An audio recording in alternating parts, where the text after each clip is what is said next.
ہمیں سب سے اچھے تعلقات رکھنے چاہیے, اور یہ ہو جانا تھا. میں آپ کو بتاؤں, ایک امریکنوں کو تو عادت ہی نہیں تھی کہ پاکستان اپنی خوددار پالیسی ہوگا. انہوں نے تو جب انہوں نے حکم دیا روس کا دورہ کینسل کرو, تو ان کو تو آئیڈیا نہیں تھا کہ پاکستان کینسل نہیں کرے گا. انہوں نے جب بیسس کا انہوں نے جب پروب کر رہے تھے, انہوں نے کہا جو حکم کرے. سو ان کو بھی یہ جو نیو نارمل, اس کو انہوں نے ایڈجسٹ ہو جانا تھا. انہوں نے یہ پتلے آ گئے ہیں اوپر, اور یہ اب وہی کریں گے جو امریکہ کہے گا اپنے انٹرسٹ کے خلاف. خان صاحب, جیسے گلوبل پوزیشننگ کی بات کی, پاکستان کا اوبویسلی پرسیپشن اتنا پازیٹیو نہیں ہے جتنا ہونا چاہیے تھا. We are not bad people, it's just we been on the wrong side of history by choice اور ادھر by someone else's choice. بہت سارے ملکوں کی ہم مثالیں دیکھتے ہیں, وہ اپنی سافٹ پاور یوز کرتے ہیں. جیسے انڈیا کا بالی ووڈ ہے, وہ ایک کلچرل فینومینا تو ہے. ہم دیکھتے ہیں جسٹن ٹروڈو بھی بھنگڑا کر رہا ہوتا ہے کیونکہ اس کا ایک سافٹ پاور انہوں نے اس پہ ورکنگ کی ہے کافی. 1938 میں تھائی لینڈ کے کنگ نے ان کی اپنی حکومت کا ان کا ایک پروگرام تھا جہاں پہ انہوں نے تھائی شیفس پریپیئر کیے, 3 قسم کے, ایک بہت فائن ڈائننگ کے, ایک مڈ ٹیئر, اور ایک بالکل اسٹریٹ فوڈ. اور انہوں نے دنیا بھر میں اپنے شیفس پھیلا دیے. آپ کو اگر اسٹریٹ فوڈ کھانا ہے آپ کو نیو یارک میں بھی ملے گا, آپ کو فائن ڈائن کرنا ہے لنڈن میں بھی ملے گا. تو اس سے لوگوں میں پرسیپشن, ایک تھرسٹ پیدا ہوئی کہ یار اگر تھائی فوڈ لنڈن میں اتنا اچھا مل رہا ہے آکسفورڈ اسٹریٹ پہ, تو تھائی لینڈ میں کتنا اچھا ہوتا ہوگا. اور اس کا رزلٹ آج ہم دیکھتے ہیں کہ Thailand billions of dollars جو ہے خالی ٹورزم کی مد میں کماتا ہے. یہ چیزیں ہمارے یہاں اس طرح کی پالیسیز پہ کام ہوتا ہی نہیں. مینگو ڈپلومیسی ہم اتنی زبردست کر سکتے ہیں پوری دنیا میں, بہت ڈیمانڈ کریٹ کر سکتے ہیں, لیکن انفارچونیٹلی ہم اس طرف سوچتے نہیں ہیں.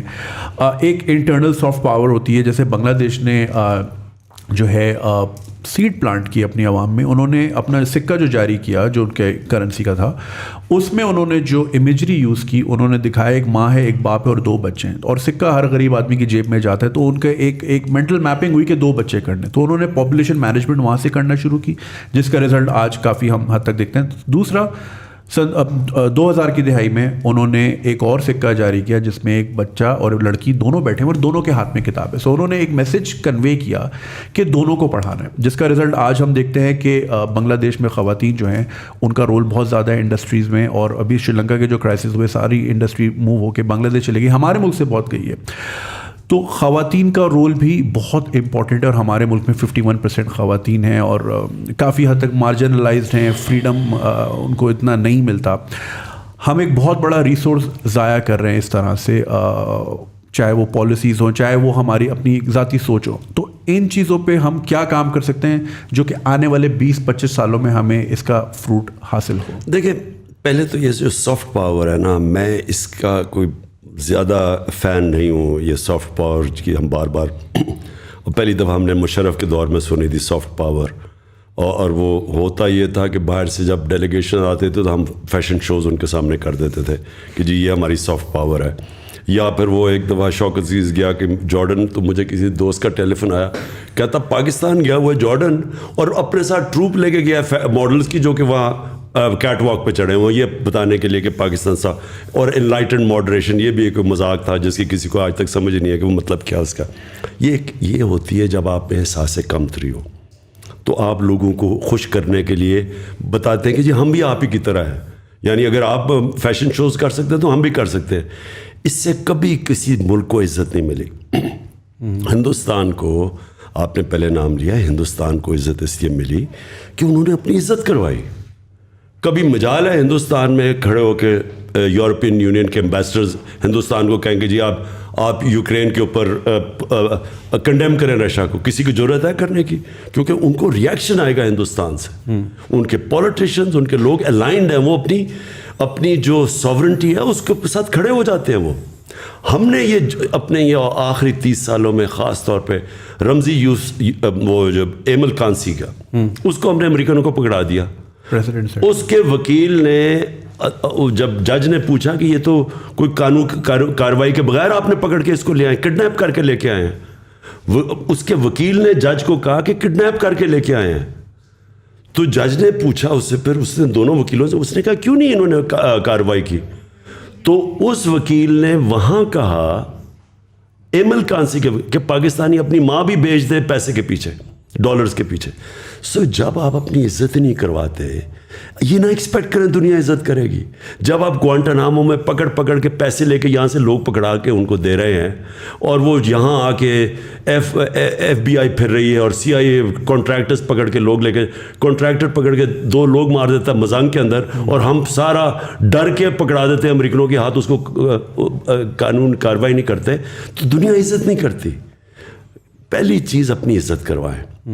آپ نے دنیا سے عزت کروانی ہے, پہلے اپنی عزت خود کریں, اور وہ تو شروع ہوتی ہے ایک انڈیپینڈنٹ خوددار فارن پالیسی سے, اور قوم تب کھڑی ہوتی ہے. دیکھیں آپ نے, اگر ہم کب سے بھیک مانگتے پھر رہے ہیں, کب سے قرضے لیتے پھر رہے ہیں, کب سے ایڈ پہ ڈلائی کر رہے ہیں.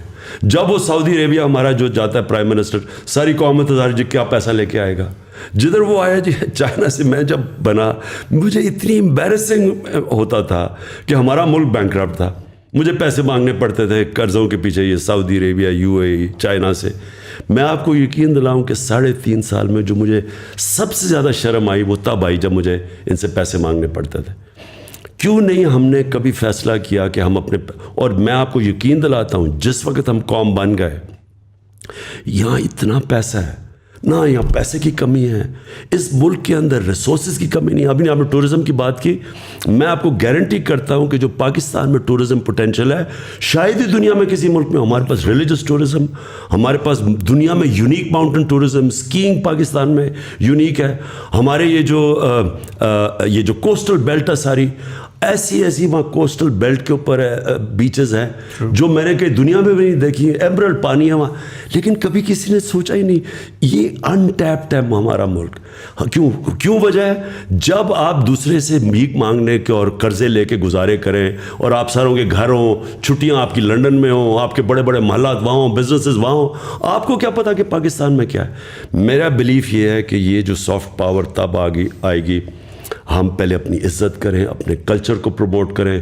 نصرت فتح علی خان ہمارا سافٹ پاور اس لیے تھی کیونکہ وہ اس میں پاکستانیت تھی, وہ ایک اپنا کلچر کا ہم پروجیکٹ کر رہے تھے.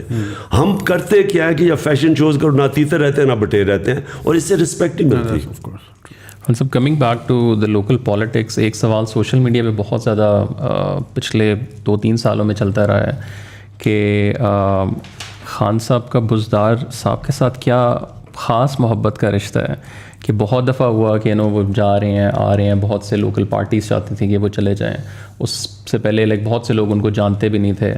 So what was your relationship? دیکھیں ہمارا اصل میں ہوا کیا, ہم ایکسپیکٹ کر رہے تھے شاہ محمود قریشی, انہوں نے 2 سیٹوں پہ الیکشن لڑے تھے, تو ہم ایکسپیکٹ کر رہے تھے کہ شاہ محمود جیتیں گے الیکشن اور وہ پھر بنیں گے پنجاب کے چیف منسٹر.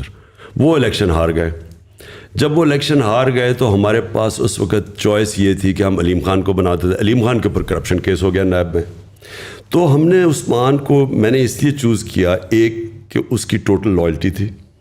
جب میں نے عثمان کو کہنا تھا کہ اگر ہم کسی اور کو ریپلیس کرنا چاہتے تو وہ تیار تھے, ان کا کوئی پرابلم نہیں تھا. اور جب میں نے انہیں کہا تو انہوں نے آرام سے اپنا استعفیٰ دے دیا, یعنی کہ ان کو کوئی پرابلم نہیں ہوا.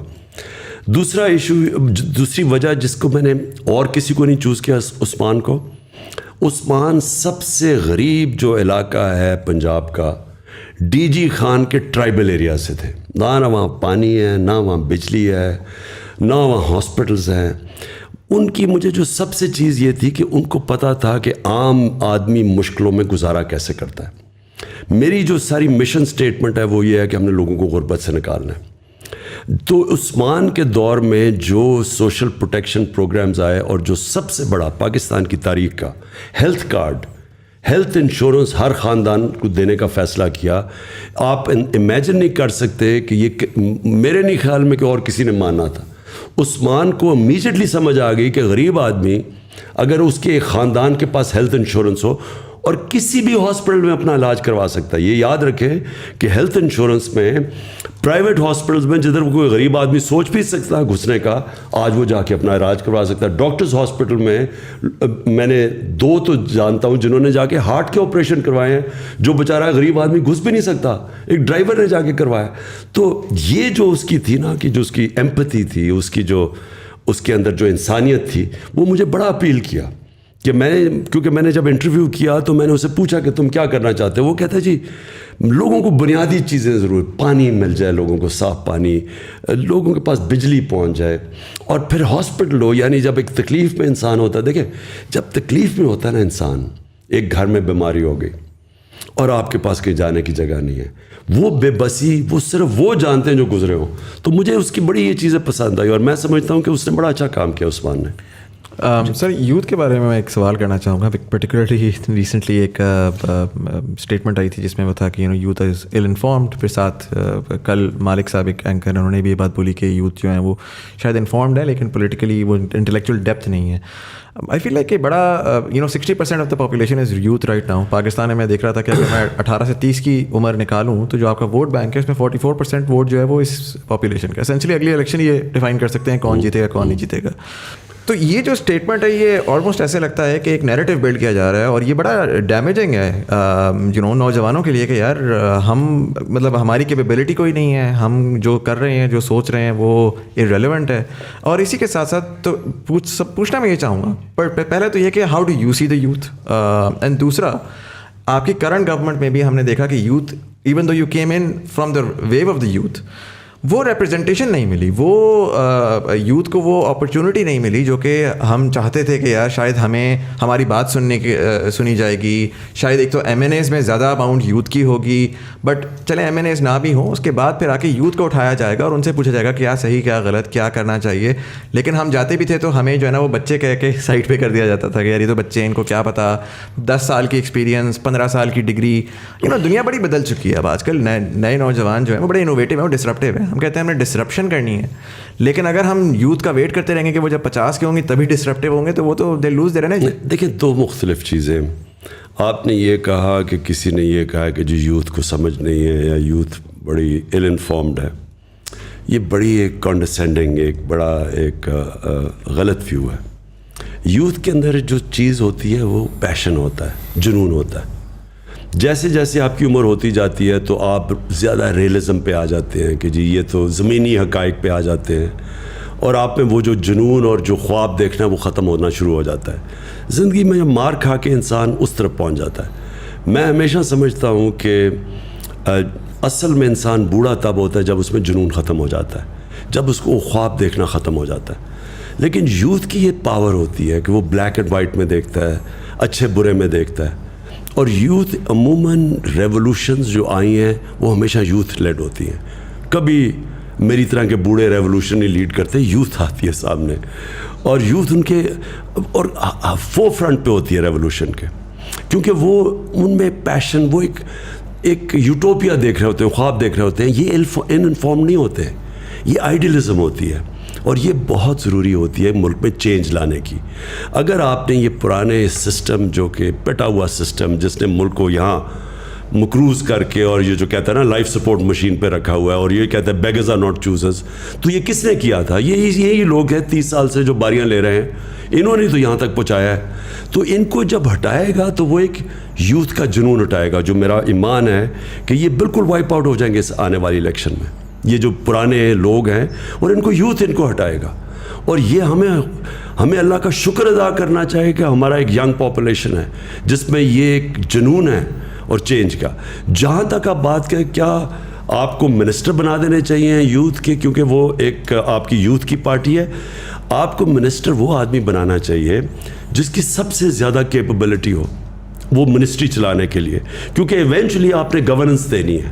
گورننس تب دیں گے جب کیپبل لوگ آپ کے اوپر بیٹھے ہوئے ہو. وہ اگر یوتھ ہے, اب مراد سعید ہے, اس کو ہم نے 2 منسٹریاں دی ہوئی تھیں اور اس نے بڑا زبردست کام کیا, لیکن اگر ہمیں اور کوئی مل جاتا تو اس کو بھی ہم اوپر لے آتے. تو وہ ڈپینڈ وہ منسٹر آپ کا میرٹ پہ آنا چاہیے, چاہے وہ ینگ ہو چاہے اولڈ ہو. ہاں صاحب, یوتھ کی بات کی ابھی آپ کے انٹرویو کے بعد میں کراچی میں ایک 15 سال کے بچے سے میرا انٹرویو ہے جس نے بلاک چین اور NFT نان فنجیبل ٹوکنس کی ٹیکنالوجی کی مدد میں 1 کروڑ روپے کمایا ہے, مگر وہ 15 سال کا بچہ بینک اکاؤنٹ نہیں کھول سکتا ہے اس ملک میں.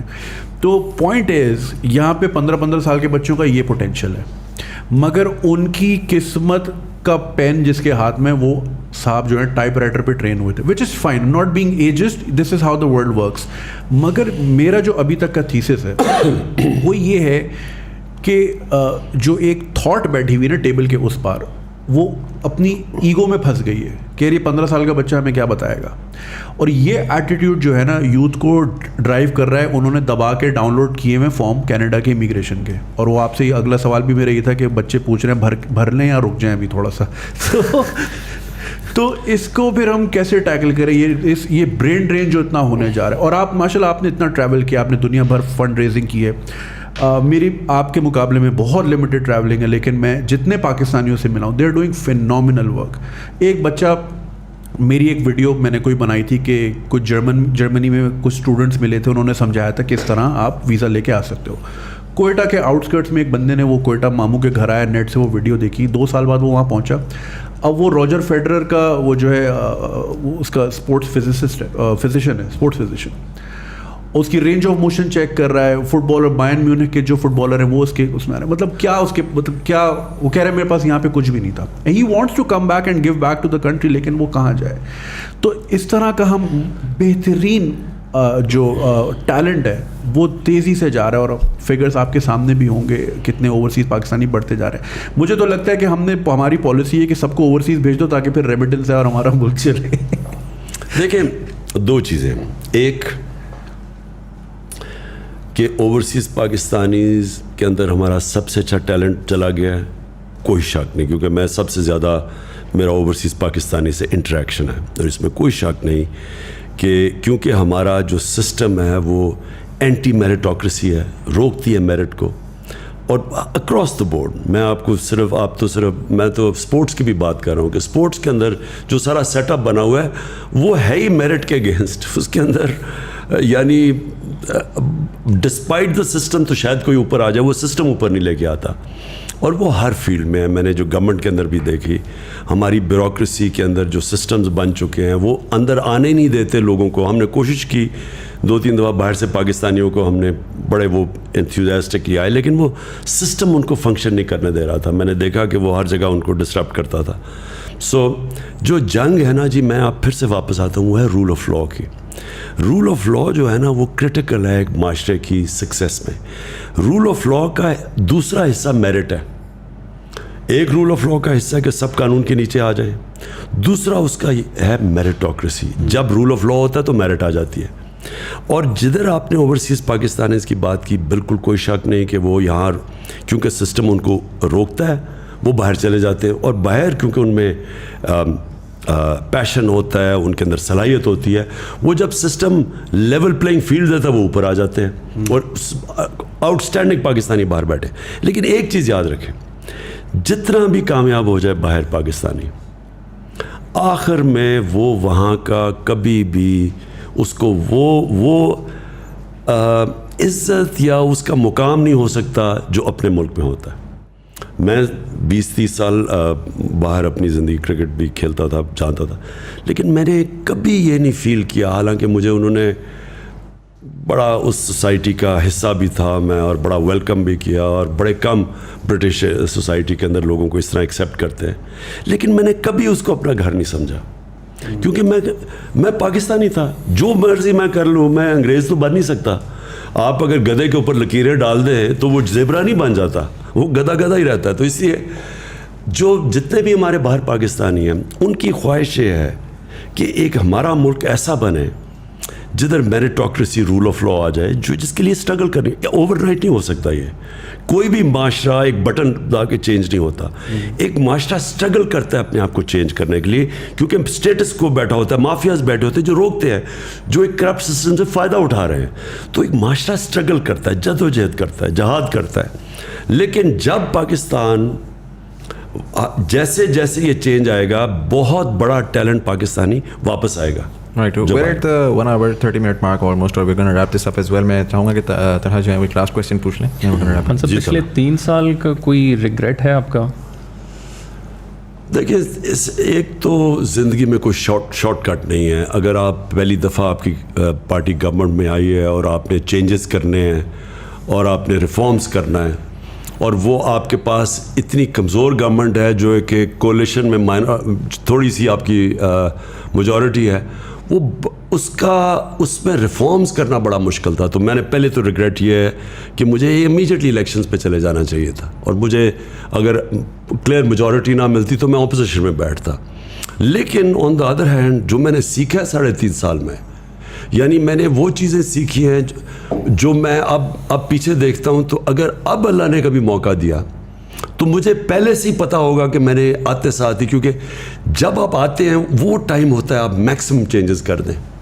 تو مجھے اب پتہ ہے کہ میں نے کیا کیا چینجز کرنے ہیں, کیونکہ وہ اگر آپ شروع میں چینجز نہیں کرتے بعد میں نہیں ہو سکتے. تو جب آپ کی میکسیمم طاقت ہوتی ہے تب وہ مین چینجز کریں. تو وہ تو میں نے پرائرٹائز بھی کر لیا. اور پھر دوسری چیز کہ پہلے سے آپ کو پتہ ہونا چاہیے کہ جو آپ کی جگہ ہیں کس نے ان کے اوپر آ کے بیٹھنا ہے.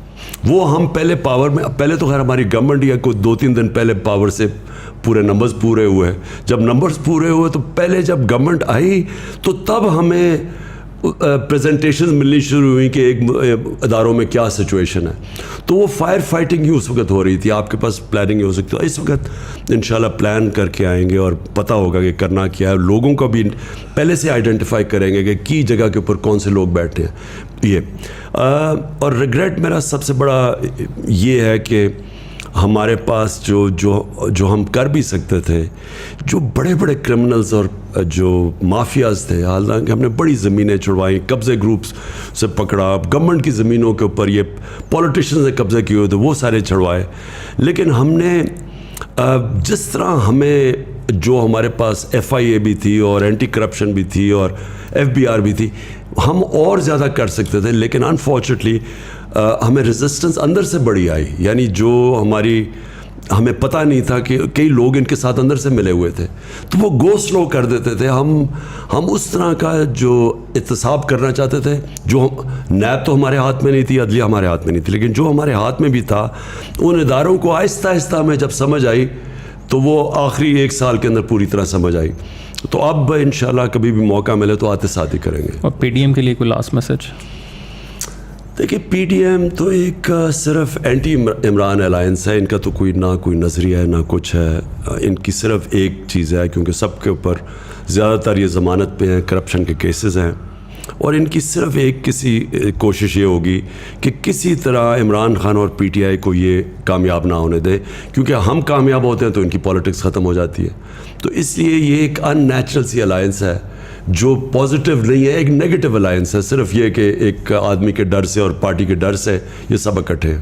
رائٹ سر, اگر ریپ دس اپ, میں بس ایک سوال آپ سے پوچھوں گا, جنرلی میں سب گیسٹ سے پوچھتا ہوں. I want to channel Imran Khan the human, not Imran Khan the politician. آپ کی ظاہر ایک جرنی رہی ہے, کرکٹ کے کریئر میں آپ کی ایک جرنی تھی, اس کے بعد پھر as a philanthropist and then as a politician.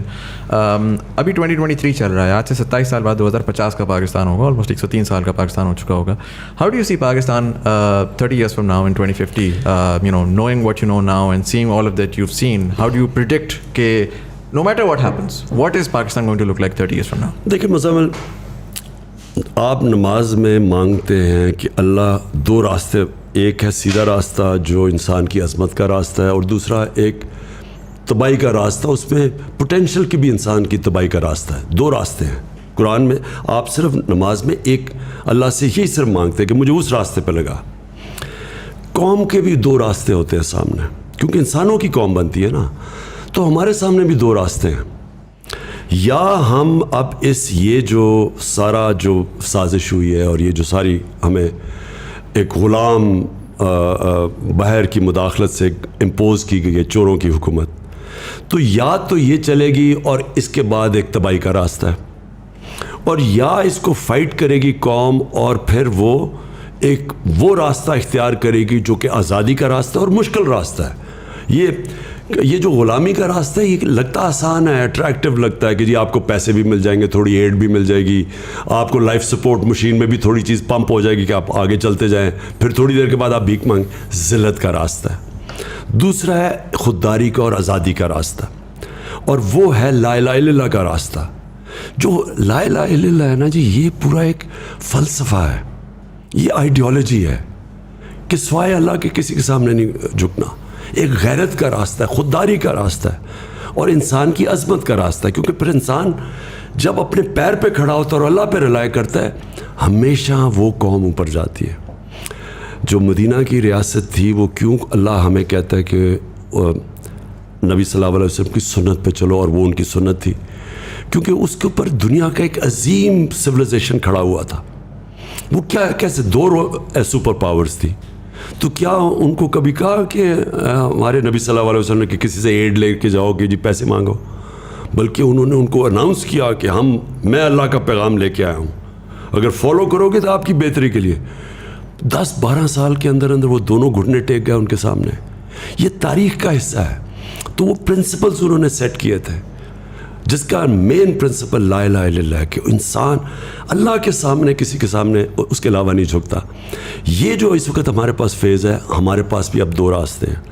ایک ہے غلامی کا اور ذلت کا راستہ, ایک ہے آزادی کا راستہ اور جدوجہد کا راستہ ہے. مشکل راستہ ہے, لیکن وہ اس ملک کی عظمت کا راستہ ہے. تو آپ نے جب میرے سے پوچھا نا پاکستان کدھر جائے گا, ہمارے اوپر چوائسز چھوڑ دیتا ہے اللہ. ہر وقت ہمارے پاس کیوں 5 وقت نماز پڑھتے ہیں, ہر روز ہمیں چوائس کرنی پڑتی ہے 2 راستوں کے بیچ میں. کوئی تیسرا راستہ نہیں ہے, نیوٹرل کوئی راستہ نہیں ہے, یا یہ راستہ ہے یا وہ راستہ ہے. تو مجھے ویسے اگر آپ میرے سے میری انسٹنکٹ کو پوچھیں, میری انسٹنکٹ یہ ہے کہ یہ قوم اب وہ اس راستے پہ جانے لگی ہے جو ہمیں 70 سال پہلے نکل جانا چاہیے تھا. وہ ہماری عظمت کا راستہ ہے. Sir, thank you so much for being part of the show and for all of the guests, Thank you. co-hosts as well. Thank you, جی. جو لوگ دیکھ رہے ہیں, thank you so much for watching. بڑے turbulent times آنے والے ہیں, I hope اپنا خیال رکھ سکیں آپ سب لوگ, and we'll see you in